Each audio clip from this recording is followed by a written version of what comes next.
فخر شاہ مدینہ آئے ختم رسول فخر شاہ مدینہ دکھلا دے مجھے منظر گلزار مدینہ دکھلا دے مجھے منظر گلزار مدینہ چاہنے والا میں صورت یعصب کے نہیں چاہنے والا میں قیس کے محمود نہیں عاشق لیلا میں قیس کے محمود نہیں عاشق لیلا ساحل سے لگا دے مجھے عشقوں کی سفینہ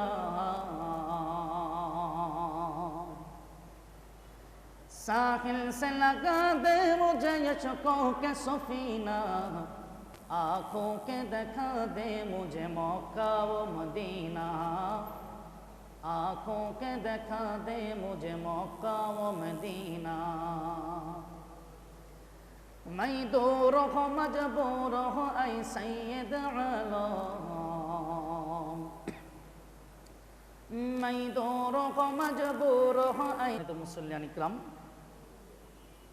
আল্লাহ রব্বুল আলামিন আল্লাহ রব্বুল ইজ্জাত ওয়াল জালাল পৃথিবীতে যতগুলো দিন আল্লাহ রব্বুল আলামিন সৃষ্টি করেছেন এই পৃথিবীতে যতগুলো দিন আল্লাহ সৃষ্টি করেছেন যতগুলো মাস আল্লাহ তাআলা সৃষ্টি করেছেন এর মধ্যে 4টা মাস আল্লাহ রব্বুল আলামিনের কাছে বড় সম্মানিত কয়টা মাস ভাই আল্লাহ রব্বুল আলামিনের কাছে মাসের গণনা অনুযায়ী মাস হলো 12টা কয়টা জোরে বলেন 12টা আল্লাহ রব্বুল আলামিন কোরআনুল কারীমের সূরাতুত তাওবার 36 নম্বর আয়াতের মধ্যে আল্লাহ বলেন বিসমিল্লাহির রহমানির রহিম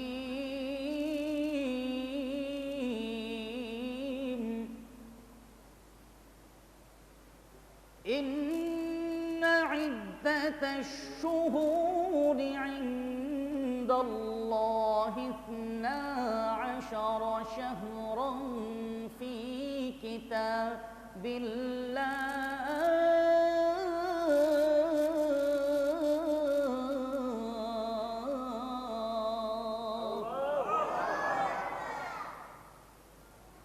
يوم خلق السماوات والأرض منها 4 حرم الله أكبر মুসলমান বাবাজিরা আমার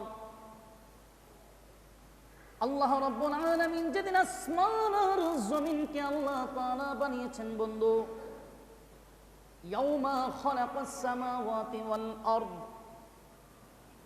যেই দিন থেকে আল্লাহ পাক রব্বুল আলামিন দুনিয়ার আসমান আর জমিন আল্লাহ তাআলা বানিয়েছেন ওই দিন থেকে ইন্না ইদ্দাতাশ শুহুরি ইনদাল্লাহি 12 শাহরান ফি কিতাবিল্লাহ আল্লাহ রব্বুল আলামিনের কাছে মাসের গণনা অনুযায়ী মাস হলো আল্লাহ তাআলার কাছে 12টা জোরে বলেন কয়টা আরো জোরে বলেন কয়টা আল্লাহ রাব্বুল আলামিন বলেন মিনহা 4 হুরুম এরে বান্দা এই 12টা মাসের মধ্যে বান্দা 4টা মাস এমন আছে যে 4টা মাস আমি আল্লাহ তাআলার কাছে বড় দামি আর পছন্দের 4টা মাস আল্লাহ তাআলার কাছে অনেক পছন্দের একটা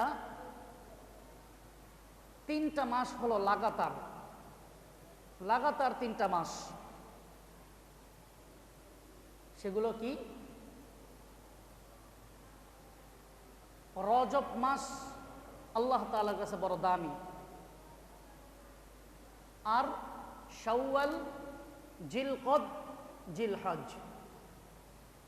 শাওয়াল মাস না সরি শাওয়াল না জিলকদ জিলহজ মুহররম জিলকদ জিলহজ মুহররম আর হলো মাঝখান দিয়ে রজব। এই 4টা মাস আল্লাহ রাব্বুল আলামিনের কাছে বড় দামি। চিল্লায় বলেন আলহামদুলিল্লাহ। ঠিক এই মুহূর্তে আমরা যেই মাসের মধ্যে এসে পৌঁছেছি, উপনীত হয়েছি, আজকে জিলকদ মাসের 29 তারিখ। কত তারিখ ভাই? আল্লাহ তাআলার কাছে পছন্দের যে মাসগুলো আছে, পছন্দের মাসগুলোর একটা মাস আজকে প্রায় শেষ, আজকে শেষ হয়ে যাবে। আজকে সূর্য অস্ত যাওয়ার পর থেকে আরেকটা পছন্দের মাস শুরু হবে, জিলহজ। কি মাস? জিলহজ। তো আল্লাহ রাব্বুল আলামিনের পছন্দের মাস শুরু হচ্ছে। এই মাসে স্পেশাল কিছু আমল আছে। হজের মৌসুম চলতেছে। হজের মৌসুমের 1 নম্বর সবচেয়ে গুরুত্বপূর্ণ আমল হলো আল্লাহ তাআলা যাকে সামর্থ্য দিয়েছেন হজ করা। কি করা ভাই? গত সপ্তাহের আলোচনার মধ্যে আমাদের ছিল হজের ফজিলত সম্পর্কে আলোচনা চলছিল, যে যারা হজ করবে তাদেরকে আল্লাহ রাব্বুল আলামিন কেমন সুসংবাদ আল্লাহর রাসূল দিয়েছেন, আল্লাহ তাআলা দিয়েছেন। আল্লাহর পয়গম্বর রাহমাতুল লিল আলামিন বলেন, যারা হজ করবে যে আল্লাহ তাআলা তাদের জীবনের সব গুনাহগুলো আল্লাহ মাফ করে দিবেন। কেমনে? قال النبي صلى الله عليه وسلم من حج لله فلم يرفث ولم يفسق رجع كيوم ولدته أمه أو كما قال عليه الصلاة والسلام। আল্লাহর পয়গম্বর রাহমাতুল লিল আলামিন বলেন, ও দুনিয়ার মানুষ, 3টা শর্তের সাথে যেই বান্দা আল্লাহ তাআলার সন্তুষ্টির জন্য যেই বান্দাগুলো হজ করবে, 1 নম্বর মান হাজ্জা লিল্লাহি, ওই বান্দা একমাত্র আল্লাহ তাআলার সন্তুষ্টির জন্য বান্দা হজ করবে। দুনিয়ার কোন মানুষকে দেখানোর জন্য বান্দা হজ করবে না, একমাত্র আল্লাহ তাআলার সন্তুষ্টির জন্য হজ করবে। ফালাম ইয়ারফুস ওয়ালাম ইয়াফসুক, ওই বান্দা অন্যায় কোনো পাপাচার কাজের মধ্যে লিপ্ত হবে না, এবং বান্দা অশ্লীল কোনো কথাবার্তাও বান্দা বলবে না। এই 3 জিনিসের সাথে যেই বান্দা হজ করবে, আল্লাহর পয়গম্বর রাহমাতুল লিল আলামিন বলেন, মান হাজ্জা লিল্লাহি ফালাম ইয়ারফুস ওয়ালাম ইয়াফসুক রাজাআ কায়াউমিন ওয়ালাদাতহু উম্মুহু। আল্লাহর পয়গম্বর রাহমাতুল লিল আলামিন বলেন, ও দুনিয়ার মানুষ, যেই বান্দা আল্লাহ তাআলার সন্তুষ্টির জন্য হজ করবে, আর বান্দা কোনো অন্যায় কাজের মধ্যে লিপ্ত হবে না, আর বান্দা কোনো অশ্লীল কাজ করবে না, অশ্লীল কথাও বলবে না, ওই বান্দার গুনাহগুলোকে আল্লাহ তাআলা এমন ভাবে মাফ করে দিবেন, রাজাআ কায়াউমিন ওয়ালাদাতহু উম্মুহু, ওই বান্দা যেদিন তার মা দুনিয়াতে বান্দাকে ভূমিষ্ঠ করেছিল, ওই দিন ওই বান্দা যেমন নিষ্পাপ ছিল, তার আমল নামার মধ্যে যারা পরিমাণ কোনো গুনাহ ছিল না। আল্লাহ রাব্বুল আলামিন এই সুন্দরভাবে হজ করার কারণে বান্দাকে আল্লাহ তাআলা মাসুম বাচ্চার মতো আল্লাহ নিষ্পাপ বানায় বাড়িতে ফিরাই নিয়ে আসবে। মান হাজ্জা লিল্লাহি ফালাম ইয়ারফুত ওয়ালাম ইয়াফসুক রাজাআ কায়াউমিন ওয়ালাদাতহু উম্মুহু আও কামা ক্বালা আলাইহিস সালাতু ওয়াস সালাম। বান্দা, আল্লাহর রাসূল বলেন, যেই বান্দা আল্লাহর জন্য হজ করবে, যেই বান্দা কোনো অন্যায় কাজ করবে না, হজের সময় কোনো অশ্লীল কথাও বলবে না, ওই বান্দা যেদিন জন্ম হয়েছিল তার আমল নামায় 1 জাররা পরিমাণ যেমন কোনো গুনাহ ছিল না, আল্লাহ তাআলা এমন নিষ্পাপ বানায় বান্দাকে বাড়িতে ফিরে আনবেন। সুবহানাল্লাহ। আর যারা আল্লাহর ঘরে যাবে, যারা আল্লাহর ঘরে যাবে, আল্লাহ তাআলা তাদেরকে আল্লাহর মেহমান হিসেবে রাসূল বলেছেন। তারা আল্লাহর মেহমান। তারা কি ভাই? আল্লাহর মেহমান। আপনার বাড়িতে মনে করেন একজন মেহমান আসছে, আপনার একদম নিকট আকরব ফাল আকরব, এমন একজন আত্মীয়, একদম নিকট আত্মীয় একজন লোক আসছে। আসার পর সে যদি আপনার কাছে কিছু চায়, আপনি তাকে দাওয়াত দিয়ে নিয়ে আসছেন, সে যদি আপনার কাছে এসে কিছু চায়, মনে করেন সে আপনার কাছে যে কোনো একটা সাধারণ জিনিস চাইলো, আপনি এটা দিবেন না তাকে, নাকি তাকে না করে দিবেন? আপনি কি তাকে দিবেন না না করে দিবেন বলেন তো ভাই? দিবেন না। আপনার সাধ্যের মতো যতটুকুন চেষ্টা মানে আপনার যত চেষ্টা আছে আপনি করবেন তাকে দেওয়ার জন্য, ঠিক না? ঠিক যারা আল্লাহ তাআলার ঘরে হজ করার জন্য যাবে, তো রাসূল আরবি সাল্লাল্লাহু আলাইহি ওয়াসাল্লাম বলেন ওই বান্দা আর বান্দিগুলো আল্লাহ তাআলার মেহমান। সুবহানাল্লাহ। রাসূলুল্লাহ সাল্লাল্লাহু আলাইহি ওয়াসাল্লাম বলেন قال النبي صلى الله عليه وسلم الحجاج والعمار وفد الله دعاهم فأجابهم فسألوه فأعطاه أو كما قال عليه الصلاة والسلام আল্লাহর পয়গম্বর রাহমাতুল লিল আলামিন বলেন, ও দুনিয়ার মানুষ, আল হুজ্জাজু ওয়াল উম্মারু ওয়াফদুল্লাহি, যারা আল্লাহ তাআলার ঘরের মধ্যে হজ করার জন্য বান্দা যাবে, কিংবা উমরা আদায় করার জন্য বান্দা যারা আল্লাহর ঘরের মধ্যে যাবে, ওই বান্দাগুলো আর ওই বান্দিগুলো ওয়াফদুল্লাহি, আল্লাহ তাআলার মেহমান হয়ে যায়। সুবহানাল্লাহ। যেই বান্দার যেই বান্দিগুলো আল্লাহর হজ করার জন্য কিংবা উমরা আদায় করার জন্য আল্লাহর ঘরের মেহমান হবে, ওই বান্দা বান্দিগুলো আল্লাহর মেহমান হয়ে যাবে। আল্লাহর পয়গম্বর বলেন দাআহুম ফাআজাবাহুম, যখন ওই বান্দা আর বান্দি উমরায় কিংবা হজে গিয়ে আল্লাহর কাছে যে কোনো দোয়া করবে, হালাল দোয়া, যে কোনো হালাল দোয়া আল্লাহ তাআলার কাছে করবে, আল্লাহ তাআলা অবশ্যই ওই বান্দার সেই দোয়াটাকে আল্লাহ তাআলা কবুল করে নিবে। যেই দোয়া করবে বান্দা, রাসূল বলেন দাআহুম ফাআজাবাহুম, বান্দা আল্লাহ তাআলার কাছে কাবা ঘরে গিয়ে হজকারী বা উমরাকারী যদি আল্লাহর কাছে দোয়া করে, তো যেই দোয়া আল্লাহর কাছে করবে হালাল দোয়া, সব দোয়াগুলো আল্লাহ তাআলা কবুল করবেন। সুবহানাল্লাহ। এ ভাই, বাচ্চাগুলো খুব ডিস্টার্ব করতেছে, তাদেরকে বারান্দায় নিয়ে যান।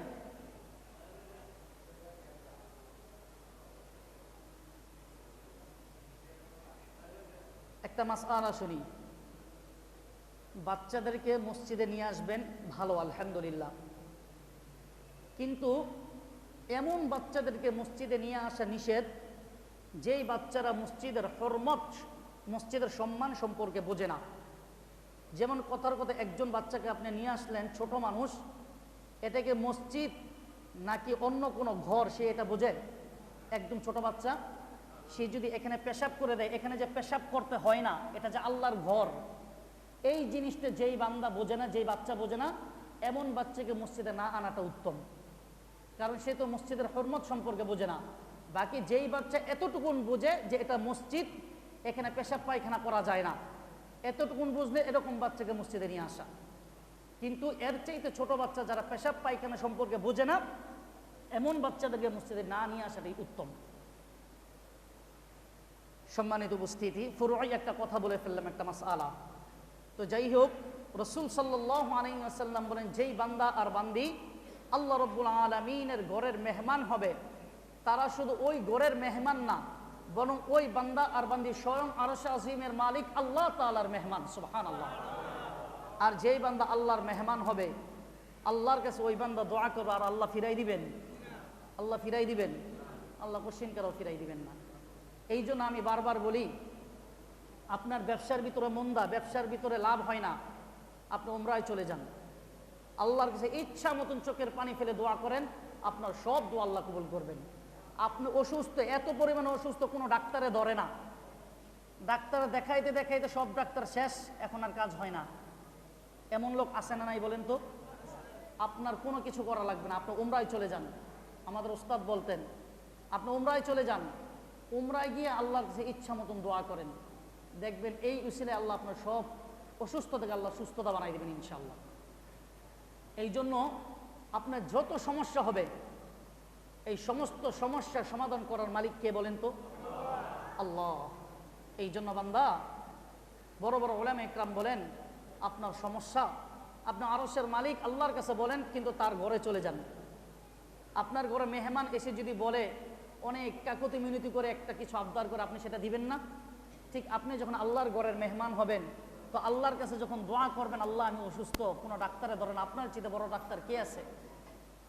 আল্লাহ আপনি যদি আমার ব্যবসা মন্দা, আমার ব্যবসায় যদি আপনি একটু বরকত দেন, আল্লাহ আপনার কি ক্ষতি হবে? কোনো ক্ষতি নাই, আল্লাহ একটু বরকত দিয়ে দেন না। কত ইহুদি খ্রিস্টানরা সুস্থতার সাথে চলতেছে, কত ইহুদি খ্রিস্টানরা যারা বিধর্মী, তারা তাদের ব্যবসায় কত লাভ হয়। আল্লাহ আমি তো আপনার বান্দা, আপনাকে চেষ্টা করে আপনাকে আল্লাহ বলে মানি। তা আপনি যখন এইভাবে আল্লাহ তার কাছে দোয়াগুলো করবেন, তো আল্লাহ তাআলা দিলের মধ্যে বড় দয়া চলে আসবে। তো আল্লাহর ঘরের মেহমান আবার বলছেন এমনভাবে, তো দেখবেন আল্লাহ তাআলা আপনার সমস্ত সমস্যার সমাধান করে দেবেন ইনশাআল্লাহ। আল্লাহ রাব্বুল আলামিন আমাদের সবাইকে চলতেছে সামনে কুরবানি, সামনে যেহেতু কুরবানি, এই জন্য আজকে থেকে একটা আমল শুরু হবে। জিল হজ মাসের 1 তারিখ থেকে একটা আমল শুরু হয়। কিছু আমল, গুরুত্বপূর্ণ কিছু আমলের কথা শুনি।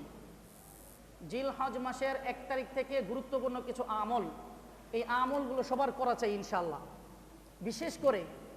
বিশেষ করে যারা কুরবানি দিবেন সবাই খেয়াল করেন। বিশেষ করে যারা আল্লাহর সন্তুষ্টির জন্য কুরবানি দিচ্ছেন, আপনাদের এই আমলগুলো অবশ্যই খেয়াল করা জরুরি। এই আমলগুলো আপনাদের অবশ্যই খেয়াল করা জরুরি। জিলহজ মাসের আমলের মধ্যে গুরুত্বপূর্ণ একটা আমল হচ্ছে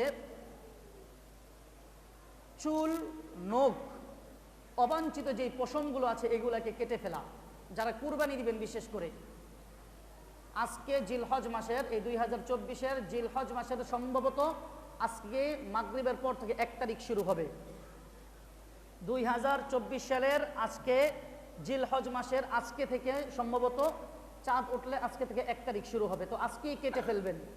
যারা কুরবানি দিবেন তাদের নখগুলো সবাই কেটে ফেলবেন, মোজগুলো কেটে ফেলবেন, শরীরের অবাঞ্ছিত যে পশমগুলো আছে ওগুলো কেটে ফেলবেন, চুলগুলো কেটে ফেলবেন।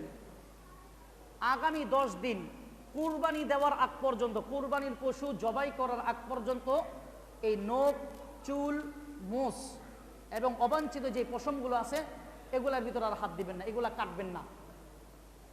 এই ব্যাপারে দলিল কি? তিরমিজি শরীফের হাদিস, হযরত উম্মে সালমা রাদিয়াল্লাহু তাআলা আনহা থেকে বর্ণিত। عن أم سلمة رضي الله تعالى عنه قالت عن النبي صلى الله عليه وسلم قال من رأى هلال ذي الحجة وأراد أن يضحي فلا يأخذن من شعره ولا من أظفاره أو كما قال عليه الصلاة والسلام। আল্লাহর পয়গম্বর রাহমাতুল লিল আলামিন বলেন, ও দুনিয়ার মানুষ, যেই বান্দা জিলহজ মাসের চাঁদ দেখবে রে বান্দা, জিলহজ মাসের চাঁদ যেই দিন উঠবে, ওই দিন থেকে বান্দা তুমি ওই দিনের আগেই তুমি তোমার চুলগুলো, তোমার নখগুলো, তোমার অবাঞ্ছিত পশমগুলো, তোমার মোজগুলো তুমি খাটো করে ফেলো। বান্দা কুরবানির পশু জবাই করা পর্যন্ত বান্দা তুমি তোমার এই শরীরের এই অবাঞ্ছিত পশমগুলো, চুল, নখগুলো আর তুমি হাত দিও না। এই 10 দিন জিলহজ মাসের 1 তারিখ থেকে 10 তারিখ পর্যন্ত হাজী সাহেবরা, বিশেষ করে হাজী সাহেবরা এই 10 দিনে কোনো চুল, নখ এবং কোনো মোজ কিছু কাটতে পারে না। সবাই যেই অবস্থায় আছে সেই অবস্থায় থাকে। ঠিক আল্লাহ রাব্বুল আলামিন রাসূলের মাধ্যমে জানাই দিলেন, যারা জিলহজ মাসের চাঁদ দেখবা, জিলহজ মাসের চাঁদ উঠবে, বিশেষ করে যারা কুরবানি দিবা এবং কুরবানি না দিবা তাদের ব্যাপারেও দলিল আছে, এটা পরে বলতেছি। যারা কুরবানি দিবে বিশেষ করে তারা চুল, নখ, মোজ এবং শরীরের অবাঞ্ছিত পশমগুলো এই জিলহজ মাসের 1 তারিখ শুরু হওয়ার আগেই কেটে ফেলা, এরপর যেন আর না হয়। 2 নম্বর দলিল মুসলিম শরীফের হাদিস, عن أم سلمة رضي الله تعالى عنها أن النبي صلى الله عليه وسلم قال إذا رأيتم هلال ذي الحجة وأراد أحدكم أن يضحي فليمسك عن شعره وأظفاره أو كما قال عليه الصلاة والسلام। আল্লাহর পয়গম্বর রাহমাতুল লিল আলামিন বলেন যে তোমাদের মধ্যে যেই বান্দা ও আরাদা আন ইউদহিয়া, যেই বান্দা নিয়ত করেছে যে আমি এইবার কুরবানি দিব, যেই বান্দা নিয়ত করেছে যে আমি এইবার আল্লাহ যদি তৌফিক দান করে ইনশাআল্লাহ আমি কুরবানি দিব, ওই বান্দা যেন জিলহজের এই 10 দিন চুল, নখ, পশম, তার অবাঞ্ছিত পশমগুলিকে আর না কাটে। এইবার যারা কুরবানি করবে তাদের জন্য এই আমল, যারা কুরবানি করবে না তাদের জন্য, যারা কুরবানি করবে না তাদের জন্য রাসূলুল্লাহ সাল্লাল্লাহু আলাইহি ওয়াসাল্লাম বলেন, হযরত আব্দুল্লাহ ইবনে উমর ইবনে আস থেকে, আব্দুল্লাহ ইবনে আমর ইবনে আস রাদিয়াল্লাহু তাআলা আনহু থেকে বর্ণিত, তিনি বলেন, উমিরতু বিয়াউমিল উযহিয়া ঈদান জাআলাল্লাহু আযজা ওয়া জাল্লা লিহাদিহিল উম্মাহ। আল্লাহর পয়গম্বরের সাহাবী বলেন, উমিরতু বিয়াউমিল উযহিয়া ঈদান, জিলহজ মাসের 10 তারিখকে আল্লাহ রাব্বুল আলামিন কুরবানির দিনের জন্য নির্ধারণ করা হয়েছে। ফাকালা রাজুলুন, এই হাদিস বলার পর একজন ব্যক্তি দাঁড়ায় গেলেন, একজন ব্যক্তি দাঁড়ায় বললেন, আরাআইতা ইল্লাম আজিদ ইল্লা মানিহাতান উনসা আফা আদহিয়া বিহা। তিনি জিজ্ঞেস করলেন, এ আল্লাহর নবীর সাহাবী, আল্লাহ তাআলা যদি আমাকে কুরবানি দেওয়ার মতো সামর্থ্য আল্লাহ তাআলা না দেন, আল্লাহ তাআলা যদি আমাকে কুরবানির সামর্থ্য দেওয়ার তৌফিক আল্লাহ তাআলা আমাকে না দেন, তাহলে আমার জন্য কি করণীয়? এই কুরবানি যারা দিবে আল্লাহ তাআলা তাদেরকে অনেক বিনিময় দান করবেন, সওয়াব দান করবেন। তো যারা কুরবানি দিতে পারবে না তাদের জন্য কি ফায়দা, তাদের জন্য কি আমল করতে হবে? রাসূলুল্লাহ সাল্লাল্লাহু আলাইহি ওয়াসাল্লামের সাহাবী বললেন, ক্বালা লা ওয়ালাকিন তাখুযু মিন শা'রিকা ওয়া তুকল্লিমু আযফারাকা ওয়া তাকুসসু শারিবাকা ওয়া তাখলিকু আনাতা ফাযালিকা তামামু উযহিয়াতিকা ইনদাল্লাহি আযজা ওয়া জাল্লা। রাসূলের সাহাবী বলেন, আরে বান্দা, যেই বান্দারা কুরবানি দেওয়ার সামর্থ্য রাখে না, যেই বান্দাকে আল্লাহ তাআলা কুরবানি দেওয়ার সামর্থ্য দেন নাই, ওই বান্দাগুলো জিলহজ মাসের এই 10 দিনের ভিতরে চুলগুলো কাটবে না, নখগুলো কাটবে না, বান্দা মোজগুলোকে কাটবে না। জিলহজ মাসের 1 তারিখ শুরু হওয়ার আগেই এই পশমগুলো কেটে ফেলবে, চুল নখগুলো কেটে ফেলবে। এরে বান্দা, এই 10 দিন যদি কোনো বান্দা হাজিদের সাথে সাদৃশ্য রাখার কারণে বান্দা যদি চুল নখগুলো না কাটে, তো আল্লাহ রাব্বুল আলামিন কুরবানি যেই বান্দা দেব, এই বান্দাকে যেই পরিমাণ নেক দিবেন, আল্লাহ তাআলা এই চুল নখগুলো এই 10 দিন না কাটার কারণে আল্লাহ তাআলা ওই বান্দাকে ওই পরিমাণ নেক আমল নামায় আল্লাহ তাআলা দান করবে। এই জন্য যারা, আল্লাহ তাআলা কত দয়াশীল, চিন্তা করে দেখেন, যারা কুরবানি দিবে তারা তো অনেক বড় নেকি পেয়ে যাবে। আল্লাহর সন্তুষ্টির জন্য পশুগুলো জবাই করতেছে, কত বড় নেকের কাজ। কিন্তু যাদের তৌফিক নেই, যাদের সামর্থ্য নেই, তারা কি করবে? রাসূলের সাহাবী বললেন, তারা যদি এই 10 দিন হাজিদের সাথে এবং যারা কুরবানি দিবে তাদের সাথে সাদৃশ্যতা রেখে তারা যদি এই জিলহজ মাসের 10 দিন পর্যন্ত, এই 10 দিন চুল নখ কোনো পশম এগুলা না কাটে, তো আল্লাহ তাআলা কুরবানির মতো সওয়াব ওই বান্দার আমল নামে আল্লাহ তাআলা দান করবেন। সুবহানাল্লাহ। কখন কাটবে?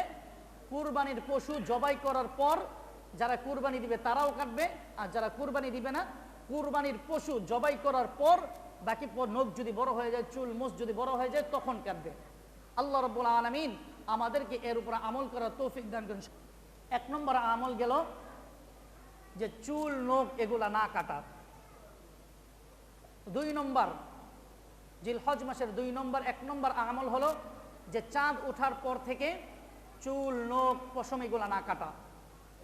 2 নম্বর আমল হলো জিলহজ মাসের যে 9 দিন, 1 থেকে নিয়ে 9 তারিখ পর্যন্ত, 1 তারিখ থেকে নিয়ে 9 তারিখ পর্যন্ত এই 9 দিন লাগাতার যদি কেউ সম্ভব হয় তাহলে রোজা রাখা। 1 তারিখ থেকে নিয়ে 9 তারিখ পর্যন্ত যদি কোনো আল্লাহর বান্দার জন্য সম্ভব হয় তাহলে যেন ওই বান্দা রোজা রাখে।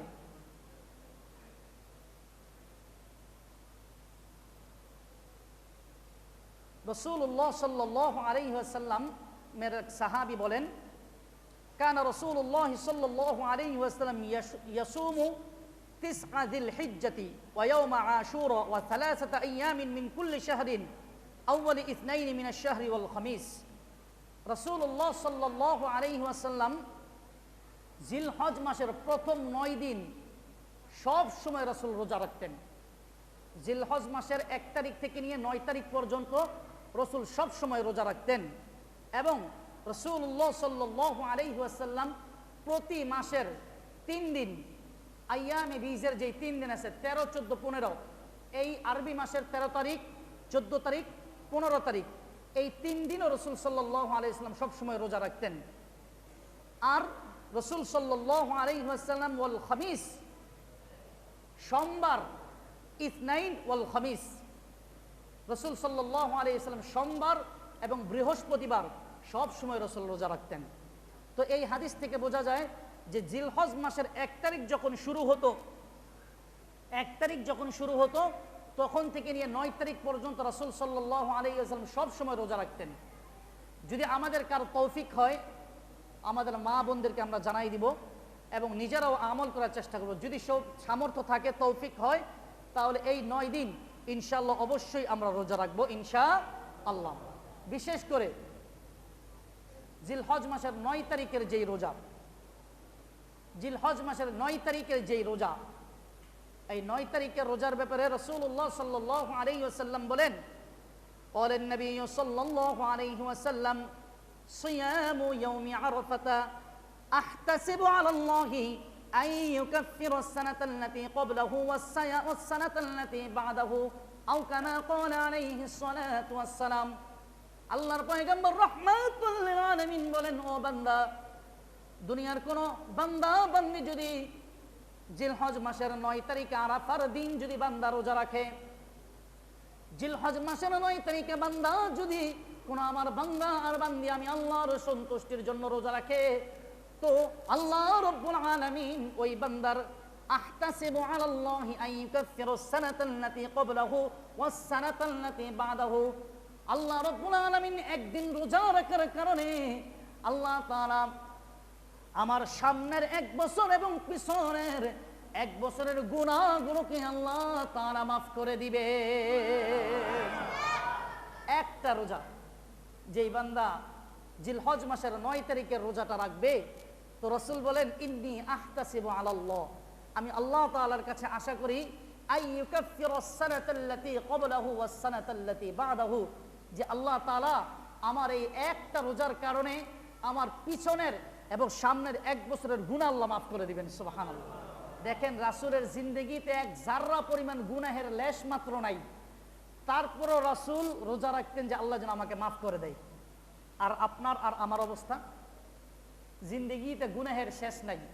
এই জন্য টানা 9 দিন যদি কেউ রোজা রাখতে নাও পারি, সবাই ইনশাআল্লাহ এটা অবশ্যই অবশ্যই অবশ্যই সবাই চেষ্টা করবে ইনশাআল্লাহ আরাফার দিনের 9 তারিখের, জিলহজ মাসের 9 তারিখের রোজাটা ঈদের আগের দিন, সহজ কথায় হচ্ছে কুরবানির ঈদের আগের দিন অবশ্যই ইনশাআল্লাহ আমরা রোজা রাখবো।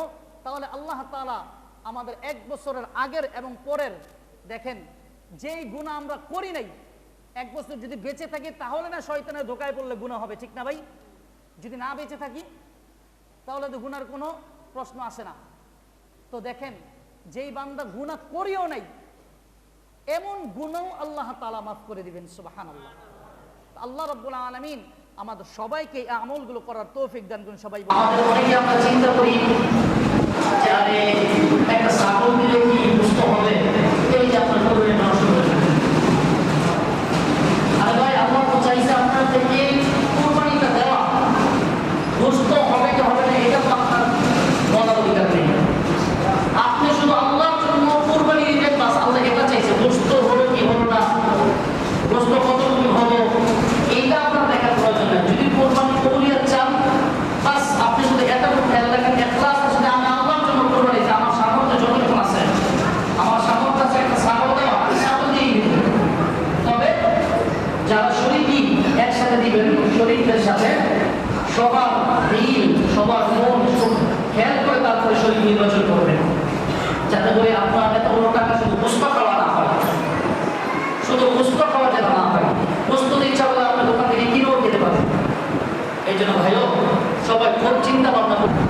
من يهده الله فلا مضل له ومن يضلله فلا هادي له ونشهد ان لا اله الا الله وحده لا شريك له ونشهد